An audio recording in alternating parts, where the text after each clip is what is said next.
morning, everybody. Welcome to the Investing Bros. It is 9 a.m. here, Eastern Standard Time.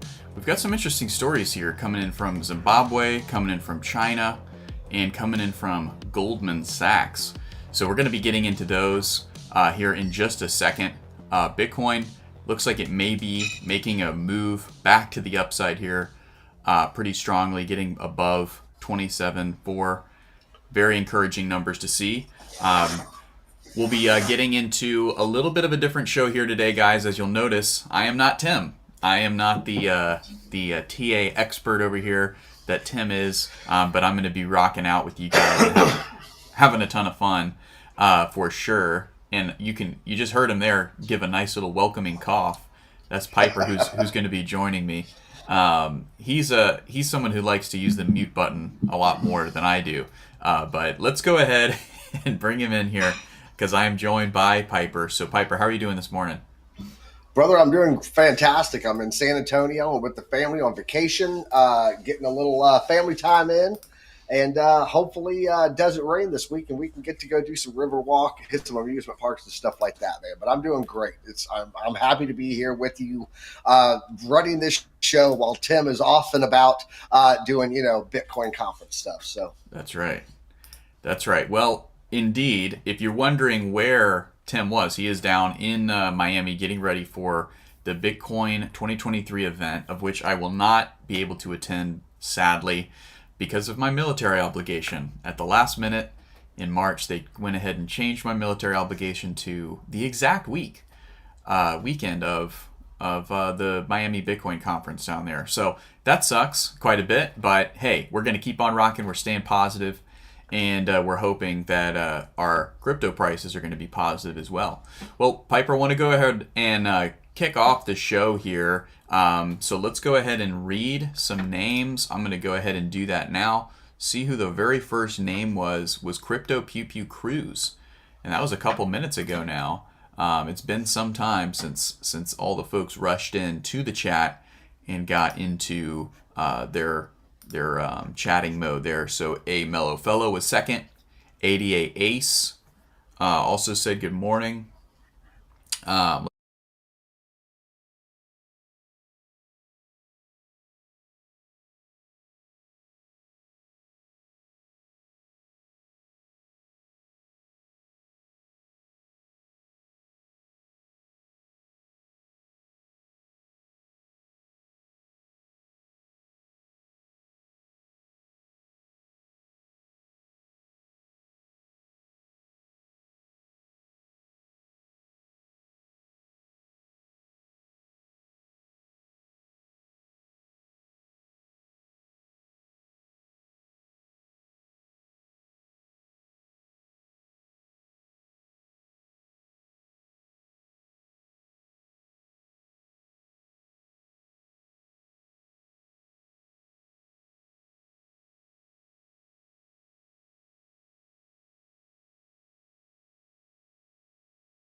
I think the bad news is that Brocam was muted, unfortunately. So hopefully you guys can hear me now.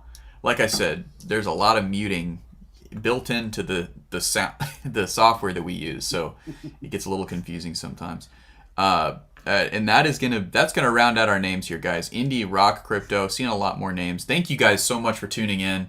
Again, usually you hear the beautiful utterances of TA Tim. Well, he right now is down in Miami with the Bit Network, and they are getting some stuff set up for the Miami conference down there. So he is not with us this morning. He may tune in later, probably not though. I'd say there's a very low chance, less than 1% chance that he'll tune in. But we shall see. And T-Shroom is running the production board over there. So forgive the little nuances of difference that may occur. That's right. So there was looks like a lapse of volume there for a few seconds, but I was just yelling out people's names. So that's all that was missed. It's a lot to miss. Can do that. What you could do though is you could say, I actually hit all the names. The sound was just off. Trust me. Exactly. I'm gonna You could. opt to say that. He's working on being a politician right now. It's awesome. I love it. I love it. All right, Pipe. Well, why don't you go ahead and break us into some of the macro news that we've got going on this week? Absolutely. Let me go ahead and jump over here to that, and let's get into what we're seeing on the macroeconomic side right now, guys. Well, I see your if it opens on YouTube. the right There you go. page, there you go. Yeah, I'm working on one screen instead of three today. So, taking a look here at the macroeconomic news today, guys. We've got looking at Monday, May 15th today. It's halfway through the month of May. So, if you haven't sold off yet, you're halfway past the point of when you could have. Nothing really big going on today, guys. We've got some Fed speeches going on this morning. This week, we're looking at retail sales tomorrow coming in is currently at a negative 0.6%, projected to be up. Retail sales are projected to be up close to 1% to the upside. So we'll see how that stuff comes in tomorrow. I will make sure that T-Shroom has this link so that he can bring this data to you, because I may not be on the rest of the week, depending on what happens out here with weather and events. So looking at Wednesday, building permits, nothing big on Wednesday is going to be coming in. Thursday is going to be our initial jobless claims. Remember, that's the unemployment filed for the week. So we'll be looking at that on Thursday, and then we'll be wrapping out the week on Friday with a Fed speech with Jerome Powell. Not sure who he's speaking to. We'll do a little bit more research, and I'll try to get that information over to T-Shroom so he can get it out to you guys, so that you guys can get everything that he might say, or if it even is an event that may affect the markets and charts. So that's what I'm seeing there. Let's go ahead and jump over to the Trueflation. Taking a look at Trueflation today, down again, guys, down to under 3.5% right now. So kind of a big deal, because remember, this is done off of the old methodology of how they looked at the inflation data before the federal government tweaked it a little bit so that they could hide the truth of everything. So we're looking at about 3.5%. I think we're heading in the right direction still. And that's what I got from macroeconomic news.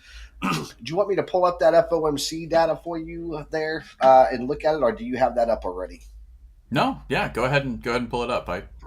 Yeah, let me go ahead and pull this in real fast, and because I don't have it in here pulled up, and I'm used to Tim doing it, so I just want to make sure that I get it here. CME Watch Tool, and let's kick back over to my chart. There we go. A little bit of finagling going on here. So checking a look here, we are sitting right now currently at 83.4% chance of no rate hike, a full pause going on for June right now. We are about 1 month away from that date right now, and it's looking, this wasn't up at 90, so it is moving a little bit down, but we are looking like we could be seeing this come to a pause in June. And then if we take a look at July, July is looking like, yet again, another pause with a 29% chance of a rate hike decrease, bringing it down 0.25%. So that's what we're seeing for the next 2 months. Well, I guess it's about 45 days. So in the next 45 days, guys, we're going to have a lot going on. Or actually, that would be, let me think that'd be like 65 days. So there you go. Mm-hmm. That's what we're looking at for the CME gap, and that's what we have on the Trueflation data for this week. So I'm going to kick that back over to you. But right now, nothing major, nothing big, and I think that we're going to be able to see the charts play out a little bit on the liquidity without any volatility coming in from macroeconomic news. Excellent, excellent. Well, speaking of which, I have a chart pulled up that I'll share really quickly, and then we'll throw it over to you, Piper, for some more comprehensive Bitcoin and Ethereum analysis. But you'll notice some vertical lines on my screen here, guys. These are all of the Fed decisions and kind of the price movement after the Fed decisions. And this white one that I've got over here is the next one. It's going to be Wednesday, June 14th. We are marching towards it. It's still a ways away, but it is right there, and it's looming. So what can we kind of expect here? Well, we can expect kind of what the charts have shown us in the past, which is that, back here on the last rate hike of 2022, Bitcoin kind of took a little dump right there, but then found support at 16,300. $477. Man, it would have been nice to scoop up a big bag back there, but the thing was is that the fear index was peaking out. So people were very fearful, and they were thinking we were going to come back and test these lows back here of 15, and that surely things were going to go back down to 12 and 13 and maybe even 9. People were thinking. Some analysts were predicting. Now, I guess it's somewhat possible that we could still go down and see that, although I think more and more analysts are thinking that it is no longer in the cards to really see sub 25,000 price in Bitcoin, maybe ever again. We shall see. But looking at the next rate hike in February, well, we saw a little bit of a different tune, right? There was a little bit more sideways movement before Bitcoin took a dump and then got bought to the upside and actually put in a higher high there. So again, right here, there was not a higher high printed until later on when it came up and started a movement to the upside. So this would have been right here. I don't know if you can see this. Yeah, let me just zoom way away from it. That would be probably the best way to show it to you. So this would have been the attempt at trying to push higher, and it was very lousy, right? It was very wimpy. Whereas here, there was a lot more actual movement, and there was a lot more buying and bullish momentum to the upside. They got a new higher high. So that not all-time high, but then just a new higher. And then that basically traded down and sideways into the next decision, which had an immediate dump and a test of the dynamic reactor there from Chart Prime. And then once it wicked down and scared the crap out of everybody and they all the weak hands sold off, then we had a repricing more to the upside, and it repriced quite rapidly. This was, let's see how much movement. Our day traders know and love this, 40% to the upside in just 11 days. And even less than that, I mean, about 8 days. So about a week, it did 40%. So very, very impressive numbers there from Bitcoin, pretty much after the decision had been made. And that was, I believe, the second 25 basis point hike. And then there was a movement. Then there was a movement up, as we've just seen, and a continued movement up. And then the last rate decision that we got here in May, we just had it. It kind of led to another dump, right? So now you would think, hey, this is going to come down and this is going to test lower and test the dynamic reactor. We've yet to see it really come down to that. That would put us right at 25,000, right? It would kind of make a lot of sense. But instead, we've kind of done what the stochastics down here from Chart Prime Oscillator has shown, is that this line has rounded and made a move back up, and so you're starting to see the beginnings of a rounding. There's not quite a bottoming signal call here on the daily chart quite yet, so that would be probably what Piper is going to get into. So I'm going to go ahead and I'm going to toss it over to Piper for him to kind of get into that a little more. So Piper, you're on. Let us know what kind of to expect here from Bitcoin over the next couple of days. Are we going to 31 or we're going to 25? I've got some things in the charts telling me it might be 25 before then, bro. Okay. So let's jump in here, guys. Let's go ahead and isolate off the chart here. We're taking a look at Bitcoin on a 4-hour right now. You can see here that we did have a chart pattern that had printed up here, and we had broken it down. We just pulled back into that chart pattern recently, okay? So let me go ahead and turn that off for now. You can see that we did have, going back to this wick down that we had right here on Friday morning, and if we take that up and take a look, it's about a 6.5% pull back to the upside. But however, if I turn on the volume, guys, look how low the volume is right here in comparison to this uptick that we've had here. A little bit of a pump of volume right here. Let me go ahead and grab that drawing tool. You can see a little bit of uptick right here, but yeah, overall, man, not looking too strong. T-Shroom, some of your movement over there is coming through the mic just so you can track it. I can hear it. But yeah, so it's a little pump up, but low volume, man, coming in. So I'm not seeing anything strong there. If I pull on the market oracle, we can see on the 4-hour still sitting well below the dynamic reactor here. The thing that I am seeing on the oscillator for Chart Prime Oscillator is that we do have a downtick uptick arrow going on.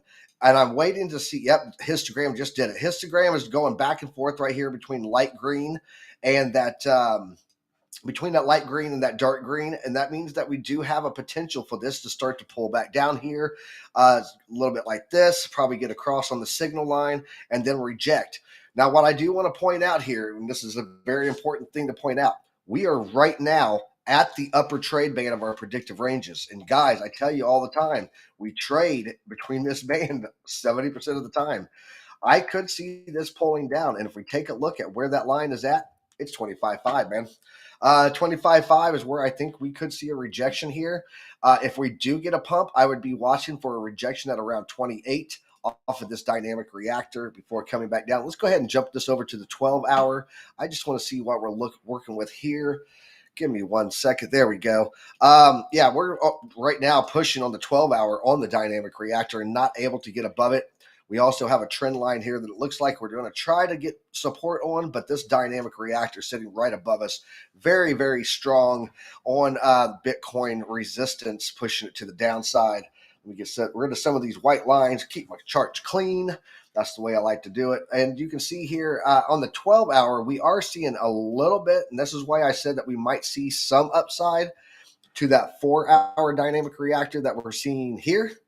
To get us up to that 28 point. And the reason for that is because if we look at the 12-hour, despite hitting the dynamic reactor right now, we could get a punch up through this dynamic reactor to up to this upper resistance band of the predictive ranges, which would be around 27.8, almost to that 28,000 mark.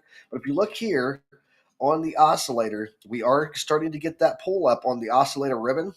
It could get a rejection off the 0 line, but the MACD right now is looking bullish. We got a green histogram, we've got the signal cross, and it looks like it could be coming back up there. So I do think 25 is in the cards, but guys, I got to tell you, 28, 28.4, 28.5 could also be in the cards too before we pull back down again. So very pivotal point, as the thumbnail said today, guys, on Bitcoin. Let's go ahead and jump over, take a look at Ethereum here and see what we're seeing here. Ethereum on the 12-hour, also seeing that play on the dynamic reactor here. However, it seems to be turning gray right now. You see that graying out of the dynamic reactor? That means that Ethereum is trying to push into the ranges of the dynamic reactor. A little bit more bullish than what we're seeing on Bitcoin right now. And if we take a look at the oscillator and the MACD on that, also seeing the same things that we see on Bitcoin on the 12-hour. Now, there is some TA that I did on Ethereum. That's in the newsletter that comes out. When is that, T-Shroom? The newsletter will be out today about noon 30 Eastern There you Standard go. Time. There you go. So there is some TA in there where I talk about the week ahead and what we could be looking at. And it's pretty much the same in there, guys. I'm telling you, I give a little bit more definitive ranges, but we are at a pivotal point right now of resistance with some bullish indicators giving us a boost while being pushed down at the same time. Let's go ahead and throw on the volume for Ethereum here, and you'll see same thing again. The volume is starting to really push downward and starting to drop, while at the same time price is going up. So I don't know. We're going to have to wait and see what happens. There's not enough big information this week to go, yeah, I think we're going to move up. And there's not enough bullish indicators to say it is moving up, but there's also not enough bearish indicators saying it's going down. We are really at a pivotal point. Let's go ahead and drop over to the 4-hour on Ethereum, see what it's looking like. And on the Ethereum, guys, I do want to point this out. Hold on. Back to Bitcoin. Let me pull up the moving average because there was something I wanted to show you guys here. On the 200-week moving average here, guys, we wicked down to it on Bitcoin.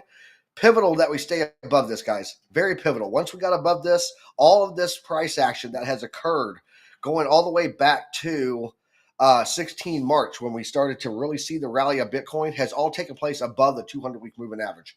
We touched it for a test this week. This would be on Friday, last week, Friday morning. We tested it, wicked down to it, and that is where we got our big bounce out. As soon as we touched it, popped us right back up into an upward trend, okay? Why this is important. Guys, Ethereum never even got close to its moving average. Its moving average is all the way down here at about 1,500. Good thing it didn't touch it, but that 200-week moving average being below it, that was the big one that everyone freaked out when Bitcoin broke it, because we'd never really gone below the 200-week moving average, and all of a sudden here we are just getting wrecked by it for months. So that's Ethereum, guys, way above its 200-week moving average. Oscillator on the 4-hour does look like it's about to flip downward here, and we might get a rejection off this upper bearish zone. Histogram on 4-hour for Ethereum and 4-hour for Bitcoin, both showing potential of downside there too. Let's go up a couple of other things that I want to show you here. Let's go look at ADA. Looking at Cardano on the 4-hour right now. Cardano also getting back up above this long-running trend line here that it had been beneath, had a nice rejection, pulled down, pulled back up in, and currently sitting at about 37 cents, wicking as low as 35 cents also on a Thursday of last week. So, excuse me, that is looking pretty good there. But we do have very strong resistance coming in at this upper trade band. That says gold line right here, in conjunction with that dynamic reactor and this trend line right here. So if it does continue up and it is able to find a little bit of movement, I would be looking right here somewhere in the range of 38 cents for a potential short if you wanted to grab a short on Cardano. If you're looking to DCA and buy some for investment purposes, I think that I would be waiting a little bit, because it does look like we could have some more downside, especially with what we're seeing on Bitcoin possibly coming down to 25.5. Yeah, that's what I'm seeing on the charts, guys. I just wanted to take a look at ADA. I wanted to take a look at Bitcoin. I wanted to take a look at ETH. I'm going to pass it back over to T-Stream, and then I'm going to take a look at market cap. And if I see anything interested in there, I'll come back to you. But back to you, T-Stream. Excellent. Yeah, I always appreciate your TA, Piper, and it's balanced, and it does help me kind of figure out what I want to do with my liquidity right now. I've still got a decent amount on the sidelines, guys, I will say. I burned a good amount of it, picking up some of Archie's and Crypto Seth's tips, picking up some of their picks. But I will say that I still have a big bag for Bitcoin, Ethereum, and a couple other top 10s that is waiting to be deployed. So that should give you a hint of where I think Bitcoin is going from here. Probably going to take a little bit of a scoop lower before we go higher, just so that T-Shroom can get a nice little entry there. One last entry before parabolic launch. All right, let's go ahead and get into our market's not opening here for another 7 minutes. So there is some news that we could cover, but I think why don't we go ahead and cover any altcoins that folks are shouting out? Has anybody been covering anything? And did you want to do some Cardano TA or something? Anything well, I just did Cardano.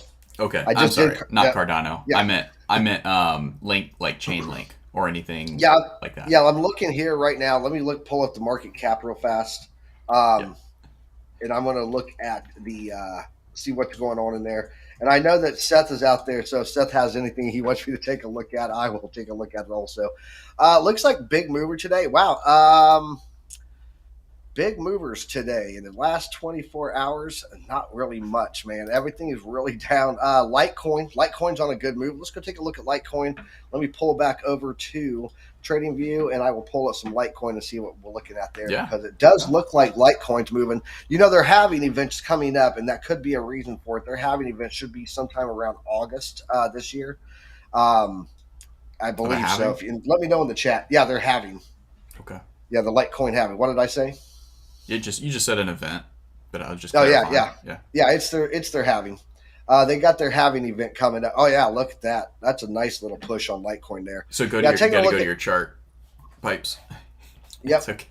Bam. There we go. There you go. I'm on my charts, man. What are you talking about? Broadcasting my charts. There we go. So we are seeing a possible reversal down right here. That's what that PRD means. But during a bull time, we see those sometimes where it says it's going down. Like right here, we saw where it was going reversal up, and it worked out. But sometimes in the bull run, when things are looking bullish, we can get these. They'll cool off just a little bit and then take off again. I would not be doing much with this reversal down because of the support coming in right here on it. So in between these two trend lines, so we're kind of on the opposite side of this wedge now. But now it's a broadening wedge off of these trend lines, getting a little bit of rejection there and a lot of overbought here on the oscillator. But yeah, you can see here if I take a look at from its bottom right here, it was a run of like almost 14% without any leverage. So that's looking pretty good on Litecoin there. We are above the dynamic reactor, and you guys saw that we were not. We were fighting on the dynamic reactor on everything else. So Mm-hmm. let's take a look at the 12-hour and see how it's looking. 12-hour, it is now coming up to its dynamic reactor. So I would be watching on Litecoin for a range of about $88.19 for a rejection on this. Also, pointing out that is that upper trade band right there. So given that double resistance there, but it does look like the oscillator has some more upside, and the MACD is looking strong on Litecoin. Litecoin might be an interesting one to jump in on right now. After getting this double bull, we had a bullish harami and a bullish engulfing candle there, and that's what gave us this double pattern here, and that's just where it moved up from. So looking good, looking strong, looking healthy, but potential storm on the horizon right there, just like we have in San Antonio today. So that's Litecoin. I'm going to go ahead We got a and bunch jump of back. Yeah, we got a What's bunch that? of shout outs for coins. If you want to stay on your charts, do you want to Yeah. just take What do these you got? rapid fire and take a look at them? I can pull Yeah, I some can up do too. these. Yeah, Uh, I can do these. Throw them at me, man. QNT, Quant. Quant, Can start with quant that one. token. Yep, I can pull these in, and we will do these all day long. This is my world right here. So Heck yeah. We can even go. Yeah, we'll try to cover as many of these as we can. Go ahead. Fire it yeah, off, Byron. looking at quant here, you can see that we have a downward trend line right here. This downward trend has been rejection one right here on the 12-hour back on 30 April and one on May 5th. Now almost to the dollar rejection on 14 May, which would have been yesterday. But we are coming back up to fight it again. And remember, guys, I tell you all the time, the more times that we knock on the door, the more likely it's going to open, just like Penny and Sheldon in The Big Bang, right? Oh Knock, my knock, knock. gosh. Hey, it is called the Sheldon effect. It is a TA technique. So it does look like it is pushing up right there. Let me drop it down to the 4-hour on Quant, see what we're working with here. Quant on the 4-hour, not looking so bullish. Nice rejection here on the dynamic reactor. Rejected under the trend line still. Can't seem to get above it. And it looks like volume is pretty stagnant. It's not dropping like we've seen on some of the other tokens, but it is looking a little stagnant. And on the oscillator, guys, oscillator is now pulling to the downside right here. We got that ribbon twist, and that is going to be probably Litecoin's demise here for the short term. Let me see what the MACD is looking like. Show me what you're working with. Yeah, MACD histogram's cooling off, and it does look like the signal line here, guys, could get a bounce off of this signal. The MACD alert could get a bounce off that signal, but it does look like it's about to cross here, unless it just takes off again. Man, look at this. Yeah, ribbon twist in the cloud. I think this is probably going to pull down to the zero line here if I had to take a guess here. If I had to trade this, I would be looking at it pumping one more time up into this dynamic reactor, and then I would short about 109.80. I think is what I would do. Interesting. What about Yeah, because XRP? XRP. Oh, XRP. God, I love XRP. XRP. Yeah, that could be a big coin this year, guys. We were at Consensus 2023, and we talked to the booth, the Ripple booth, and they actually mentioned that they think that there could be a result this year. But those were just some of the booth bunnies over there. Who knows what kind of insider information they have? Well, Probably not much. there's been a couple of articles recently too that said XRP's whole case could be coming to an end. And my opinion on XRP, and I've said this numerous times, I think this is going to be the biggest risk to reward asset this next bull run. If they win that case, price suppression for 3 years, over 3 years. So this Yeah. could really just rip off and just take off, and nobody knows even what is going on here. So, I will um, say before you get in. Well, actually, go ahead. Go ahead. I'll say it afterwards. so we're looking right here, guys. We did get a rejection down on the trend line. It's probably this touch here that created that trend line. These are auto printed trend lines in the market oracle here. Flat, very flat is what we've had going on here. All of its support on this delta line of the predictive ranges here, just sitting there. Could it drop all the way down here to 35? It is absolutely possible. I actually have a long add-in position down at 35 to add into my 2x long that I have on XRP. But what I want to point out is that right now we are hitting the zero line. A lot of times on this oscillator, when we hit that zero line, we get a bounce on it. You can see here we've gotten rejection on it numerous times. You can see where it's come down and almost, let me find it over here to the right, go right. Thank you. Yeah, I hate not having my normal system here, man.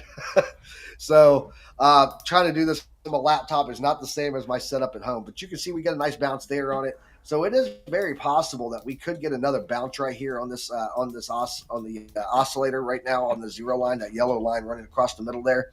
But we're looking very flat, guys.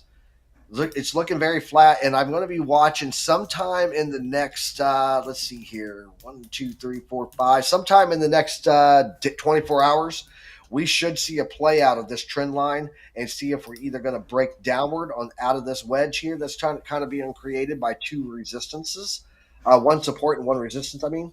And this should be able to push it down here, or it will get above this and take off upwards. So keep in mind, dynamic reactor is coming in at about 45 cents. And considering this was almost at, or a little over 60 cents not long ago, a lot of sell off has happened in XRP. I think XRP has a potential for more upside in the short term than downside, just because we are at such critical support ranges on XRP. So, Yeah.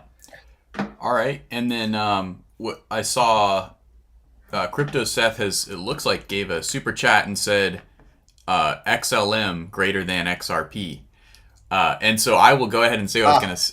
I find that to be interesting because I've held XLM so much longer. I think it was more compelling when I was doing a bunch of research on the ISO 222 coins. It was more compelling to me. But I will say, last week I bought XRP for the very first time, and I bought a decent amount of it compared to like my ADA and my Link holdings. So very interesting, very interesting. Kind of, I don't want to miss out on the trial being bullish. If I lose the amount of money that I invested in it, that's okay. But I would hate to have talked about and been so thoroughly educated on XRP and then totally miss out on the gains from the SEC versus Ripple case. Yeah, let me be very clear on this right now. While I believe that XRP is the biggest risk to reward, you got to remember the key term in that is the biggest risk. Also, okay. If it looks like they're going to lose the case and that's it, it is nothing for me to go in, convert XRP over to XLM and play that as my ISO play. But right now, I'm looking for the big bang, the big reward. So what am I going to do? I'm going to go with XRP. Right now, it's going to be the biggest reward potential. But yeah, with that comes that it is the biggest risk potential because of the SEC case. So I am definitely calculating all of my movements. And when it looks like this fight is done, I'm going to fall back, regather, and choose a different approach on my objective. So nothing is a loss in battles. It's only the war, right? So if I lose this battle, I'm going to continue fighting the war, and that'll be move over to Stellar Lumens. So there you go. That's right. Yeah, I think XLM is positioned to do pretty well in the bull run for a variety of reasons, but they've really gotten ahead in the remittances industry. So hey, one more coin, and then we'll move into our market open. Guys, just generally the market looks like it's opening up pretty favorably for Bitcoin, and it looks like it's opening up pretty tepidly for the markets, but green. So let's go ahead and check out INJ. That was a shout out from Crypto Seth. So let's check in on that one. Yep. It's a very low cap. So yeah, it is. If you're a conservative investor, just know this is very low cap, meaning very high risk to reward. But Crypto Seth has a good track record of picking some great low caps. So let's Yes, he check does. that out. I'm actually going to take a few things off here. One, we're on a 4 hour. We want to go to 12. There we go. We are setting above the dynamic reactor. So these small caps is a little bit different approach on TA, and this is what I do over there with the Gem Hunters. If you don't follow Gem Hunters, you should. It is me and Seth and Archie and Brian and Grinds and SSM. And there's a whole group of us. There's like 20 of us over there, guys. And this is all we do is either TA or tokenomics hunting on small cap gems. That's why they're always in our community. We work with them very closely, and I do TA over there with them all the time. So it's a unique thing to do TA on, and the reason for that is because there's not a lot of volume in those things, or it's not a lot of liquidity, I should say. It's a very small cap, and one venture capitalist moving in or one big whale buying one purchase, nice size purchase, can just send these things astronomically moving, and they don't have a lot of trade history. So there's not a whole lot of data to come in for trends, right? We need trends. We need time to make trends and patterns become projections. So there's some unique approaches you have to take on this. So let's take this off. I'm going to go back here. I might even pull this up on a daily, and we'll see what we have here. So let's go and pull in a Fibonacci here from the bottom to the top here, and we'll see how that looks first. There we go. That is going to be getting the bounce on the 50, which is very bullish in my opinion. I think this looks bullish. If it doesn't hold the 50, though, we're looking at that 4.5 cents. But right now, because we got such a great test on the 50% line, anything 50% and up on a Fibonacci is bullish, right? Anything below it is bearish. So there's that. Let's go ahead and remove that. And then I want to jump over and see if some of my fib strats actually work on this. And we are going to go with a top to bottom move over here firstly. And I'm going to grab this. Let's go from the top to the bottom. Get back over there. Thank you much. Get in there. A little bit more difficult on this laptop than it is on my computer at home. So I'll get it here in a second. Hold on. There we go. Right there. And then I'll just grab this and move it back to the top. There we go. Yeah, it looks like right now we are, it looks like we may have gotten rejection on this 382 here and then came down into that 236, and now we're going to retest it. So this one on the big time frame from its high, not looking too bullish. But remember, when these things first come out, they have these parabolic run-ups, and then they settle down to reality, right?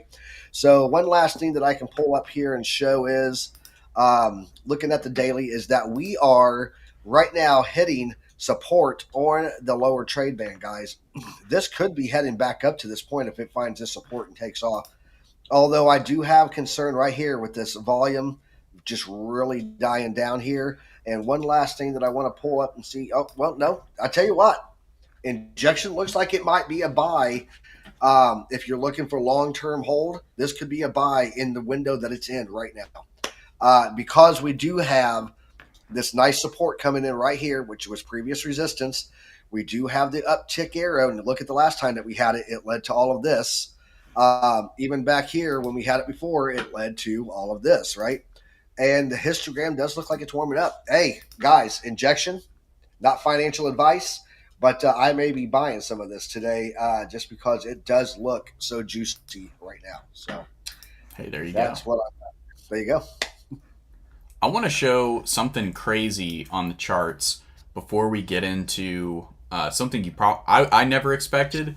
But we talked about biggest risk to reward out in the markets. I want to show you guys something that I've been observing. And Piper, I want you to let me know if I'm getting this wrong. I'm going to start with AGIX. So AGIX is expected to fly pretty high. It's a mid cap and even probably verging on a big cap, large cap at this point. But take a look at where it is today at 25 cents and take a look at its recent highs. So it's a 121% movement to the upside potential, right?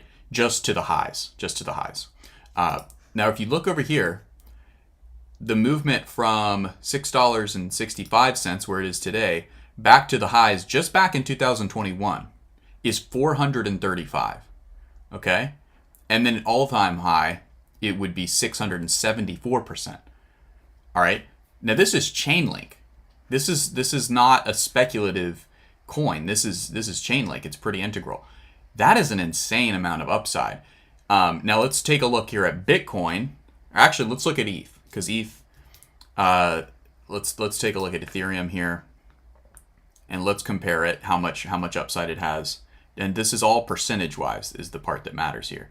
So back to those November highs, 89%, all time highs, 163%. Again, guys, look, Ethereum, just back to those November highs, 450% to the upside, and 728 back to those all-time highs. Those are all very rough numbers. But Piper, what am I getting wrong here?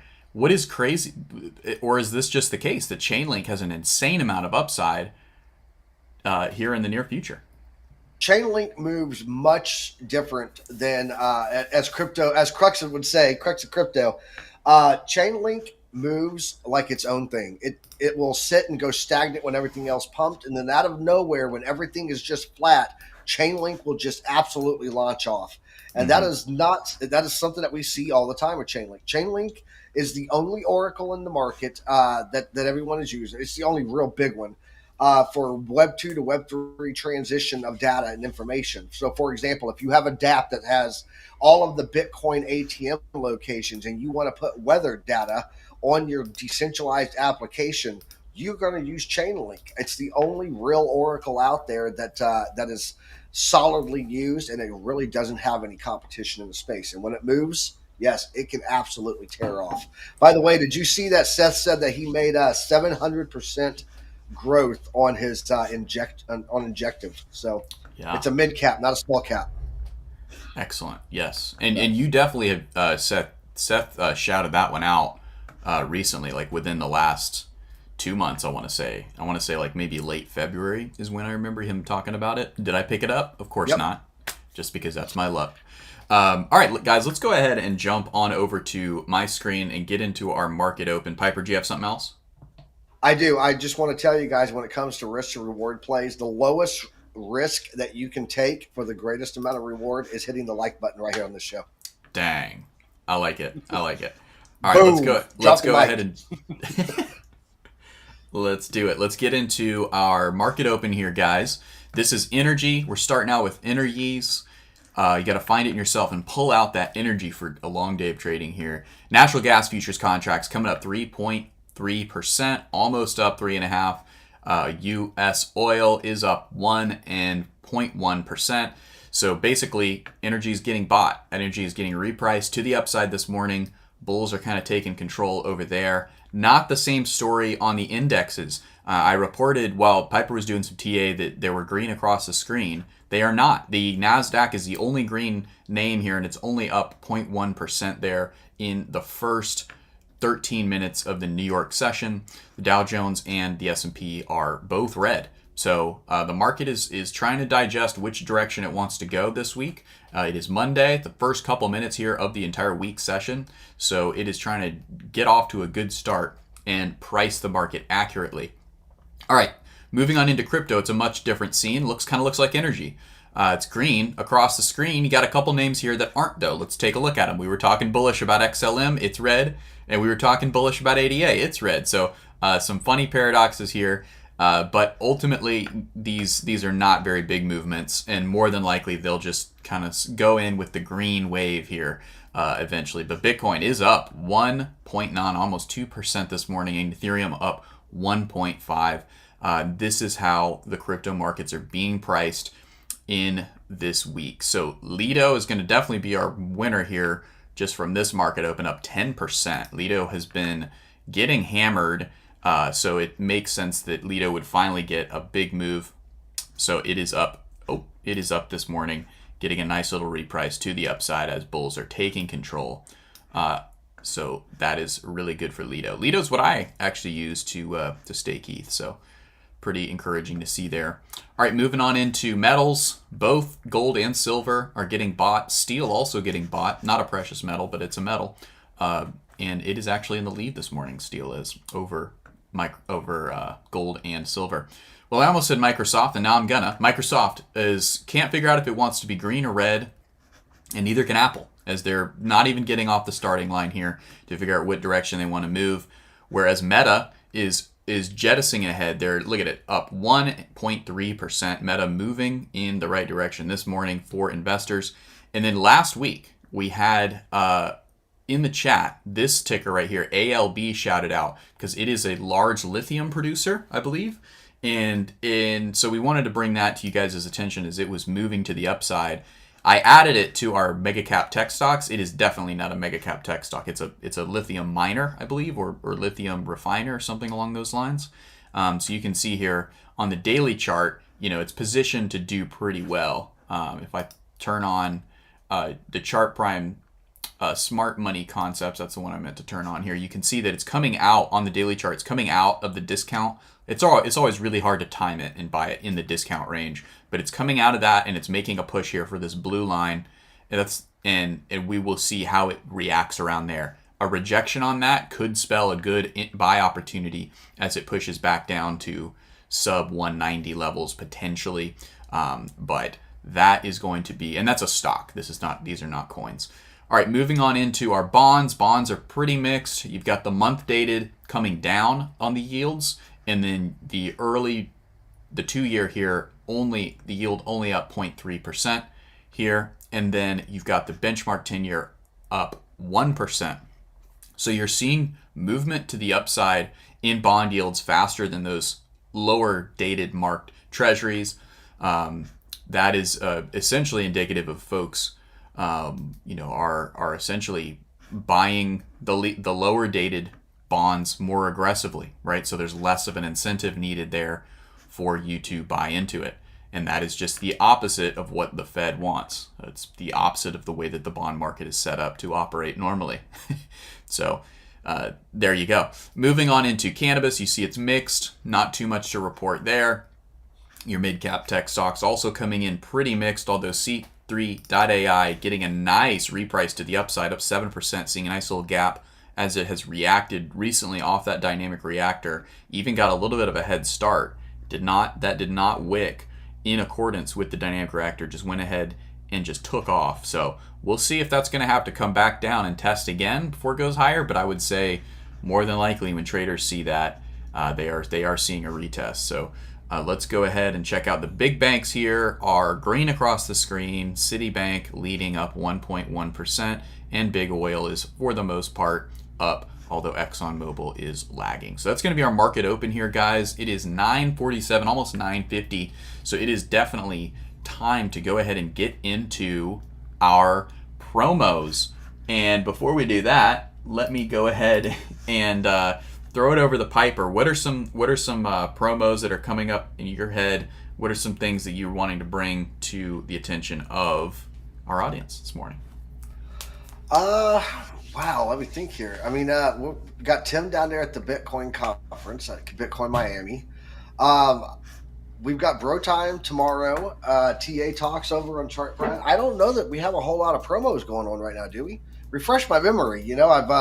I've driven 8 hours away from home since the last time we spoke. So. Yeah, I mean, I think the promos are just that we're all traveling. I'm the only one who's staying put in my classic studio, but Tim is down in Miami. That's why he's not on today. Piper is in San Antonio.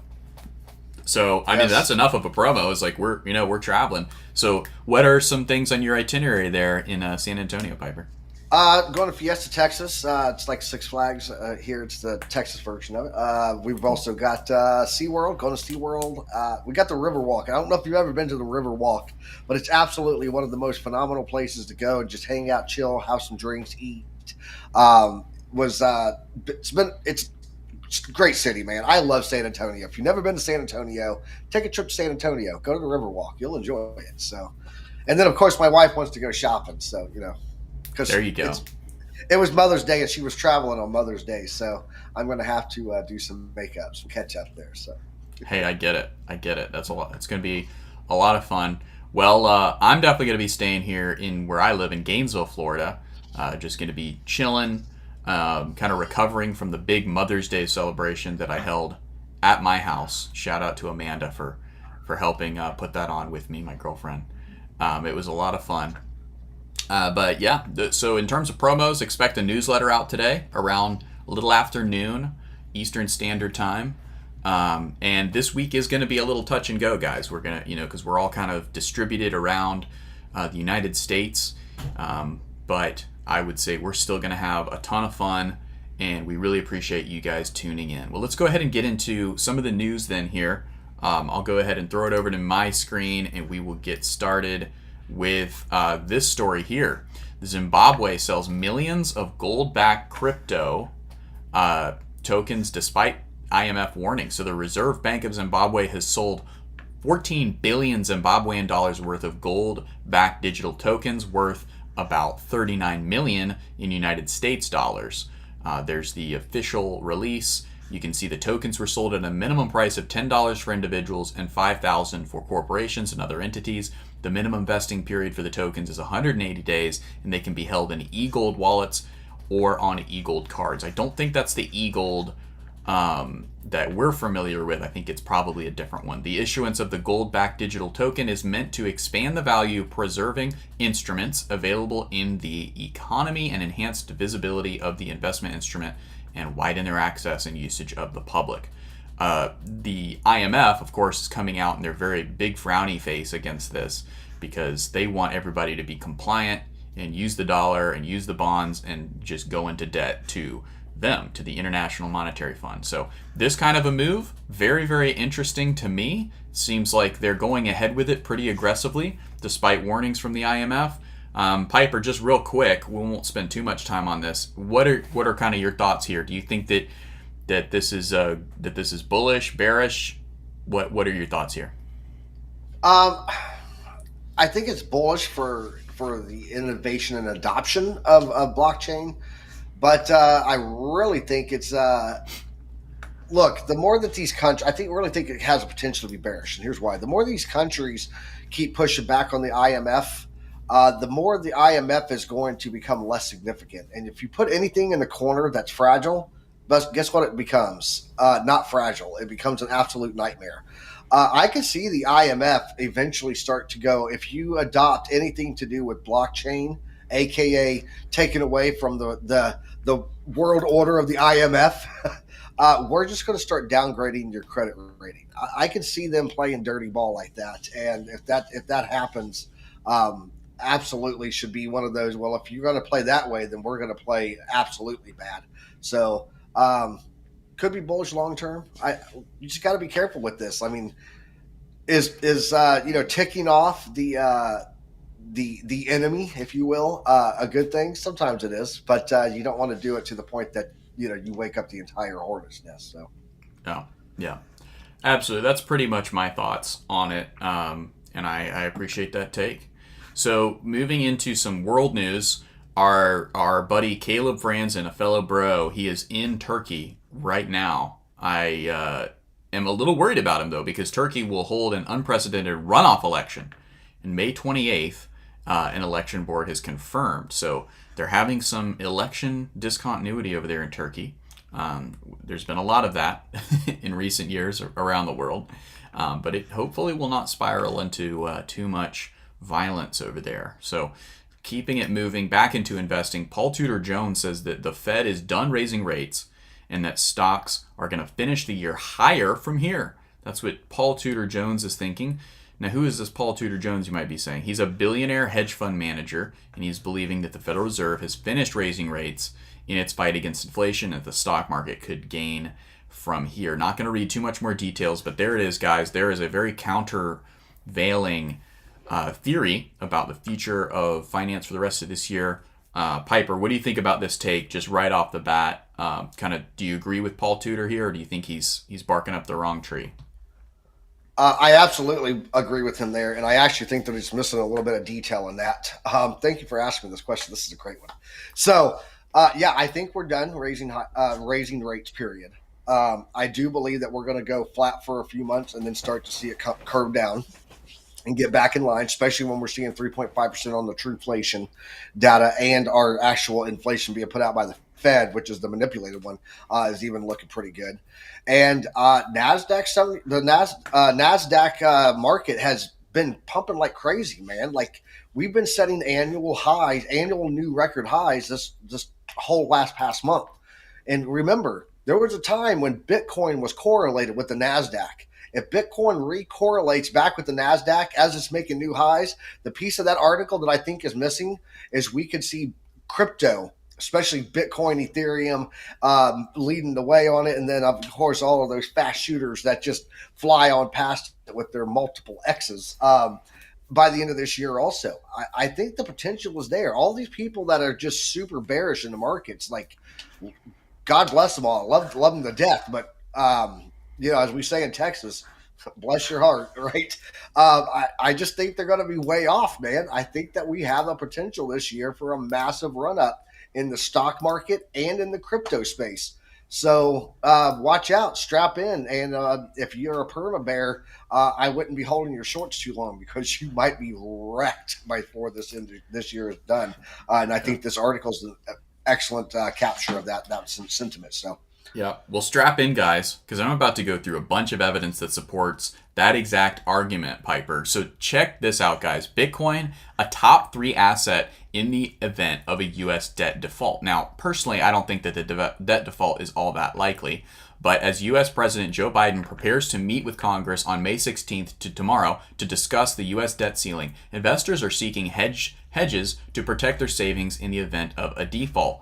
And let's look at the results. This from Bloomberg. Gold, obviously here, number 1 far and away, but treasuries, and look at this one right here. Bitcoin is definitely in the top 3.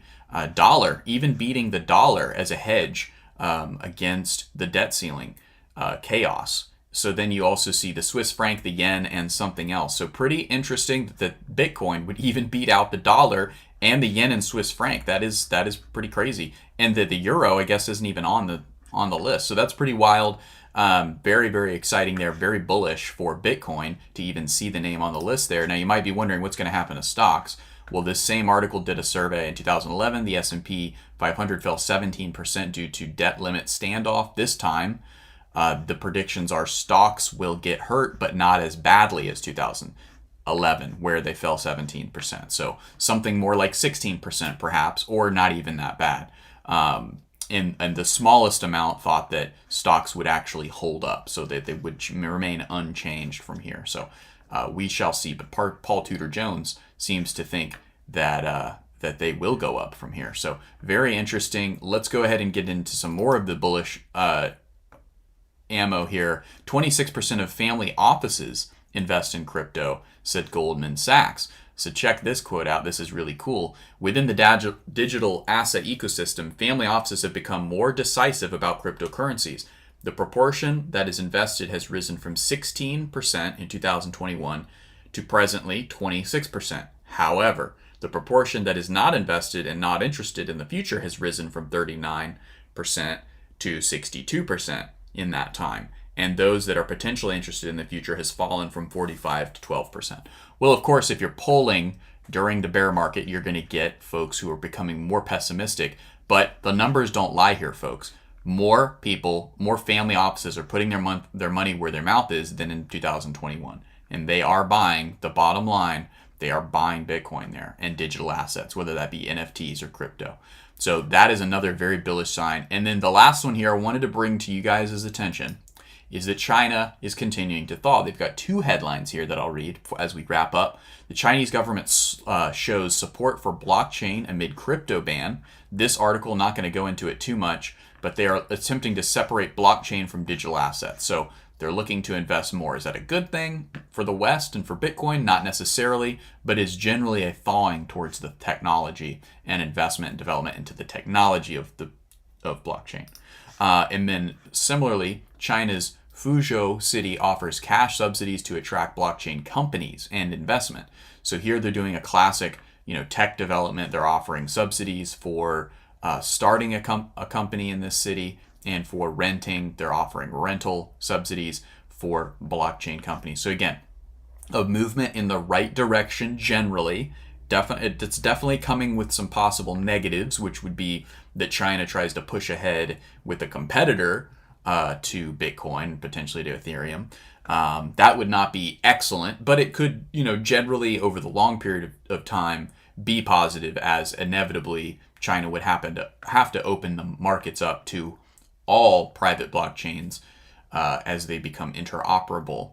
So we shall see, guys. That is going to wrap out our news segment here. We do not have really a Q&A. We don't really have a Q&A time anymore. So we're going to basically just go right on into our outro.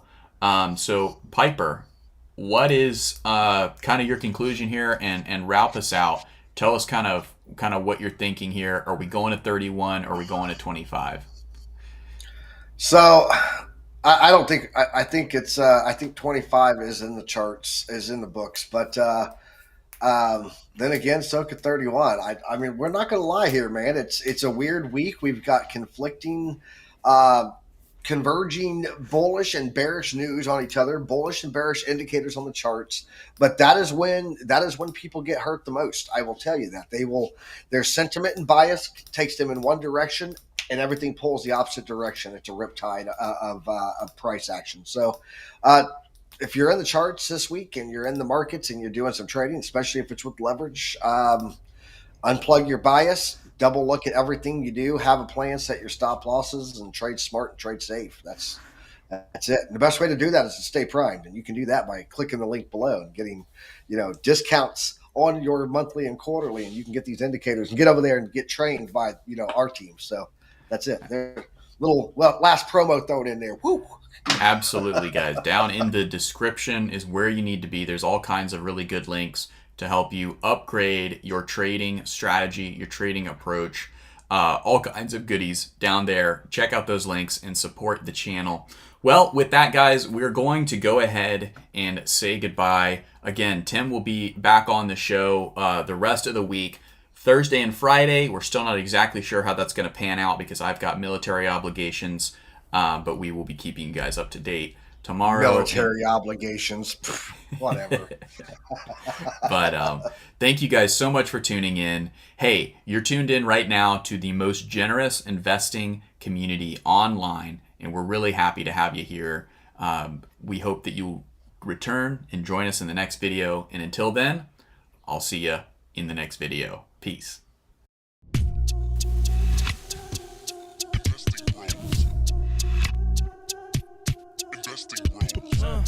Trying to make paper, turn that better to cake. Money like Lego, connect the dots that bank.